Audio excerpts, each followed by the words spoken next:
ගිනිකොන දිග බෙන්ගාලබොක්ක මුහුදු ප්‍රදේශයේ පවතින අඩුපීඩන කලාපය අද දිනේදී පීඩන අවපාතයක් දක්වා වර්ධනය වීමේ හැකියාව පවතිනවා. පද්ධතිය ක්‍රමයෙන් බටහිරට බරව වයඹ දෙසට තමයි Nippon Paint Flex 400 waterproofs concrete permanently and effectively from Nippon Paint. කරමින් පවතින්නේ.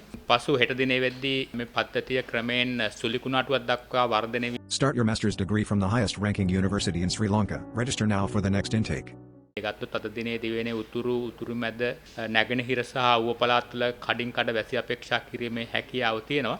ඒ සමගම විශේෂයෙන් උතුරු මැද නැගෙනහිර ඌව සහ මධ්‍යම වගේ පළාත් වල ඇතැම් ස්ථානවල මිලිමීටර් 100ක් වූ තද වැසි අපේක්ෂා කරන්න පුළුවන්. දිවෙනේ සෙසු ප්‍රදේශවල විශේෂයෙන් සවස් කාලයේදී තනින් තන ගිගුරුන් සහිත වැසි ඇතිවීමේ හැකියාව පවතිනවා. විශේෂයෙන් මතක් කරන්න මේ පවතින ගිගුරුන් සහිත වැසිත් සමග ප්‍රබල අකුණු ඇතිවීමේ අවදානම තියෙන. ඒ වගේම කෙටි කාලයක් තුළ තද වැසි එන්න පුළුවන්, තද සුළං එන්න පුළුවන්. මේ සම්බන්ධව අවුරුද්දක් ජනතාව අවධානයෙන් කටයුතු කරන්න කියන කිල්ලා අතරින් කැමැති. ඒ වගේම දිවෙන වටා මුහුදු ප්‍රදේශවල තත්ත්වය ගත්තොත් විශේෂයෙන් මේ බෙන්ගාල්බොක්ක මුහුදු ප්‍රදේශයේ වර්ධනය වන අඩුපීඩන තත්ත්වයත් එක්ක මෙන්න අද දිනේ වෙද්දී පීඩන අවපාතයක් දක්වා වර්ධනය වීමේ හැකියාව පවතින නිසා විශේෂයෙන් බෙන්ගාල්බොක්ක ගැඹුරු මුහුදු ප්‍රදේශවල දීවර සහ නාවික කටයුතු දෙන බහුදින දීවර යාත්‍රා. මේ ප්‍රදේශයේ දීවර සහ නාවික කටයුතු වලින් වළකින්න කියන එක අපි ඉල්ලා සිටින්න කැමැති.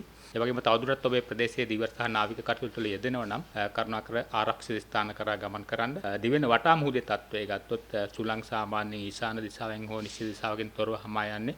වේගය පැයට කිලෝමීටර් 30 40 වගේ අගයක පවතිනවා. නමුත් ගාල සිට හම්බන්තොට දක්වා මේ සුළං වේගය විතක පැයට කිලෝමීටර් 40 50 පමණ දක්වා වැඩි වීමේ හැකියාව පවතින නිසා මේ මුහුදු ප්‍රදේශ රළු ස්වභාවයක් ගන්න පුළුවන්. ඒ වගේම දීවර සහ නාවික ප්‍රජාවකින් විශේෂ ඉල්ලීමක් කරන්න කැමැති. මේ බෙන්ගාල්බොක්ක මුහුදු ප්‍රදේශයේ පවතින පීඩන අවපාතය ක්‍රමෙන් සුළුකොණාටුවක් දක්වා වර්ධනය වීමේ හැකියාව පවතින නිසා කාලමුද්දා දෙපාර්තමේන්තුව මේ සම්බන්ධව නිකුත් කරන ඉදිරි නිවේදන සම්බන්ධව අවධානයෙන් කටයුතු කරන්න කියන එක විශේෂයෙන් ඉල්ලා සිටින්න කැමැති.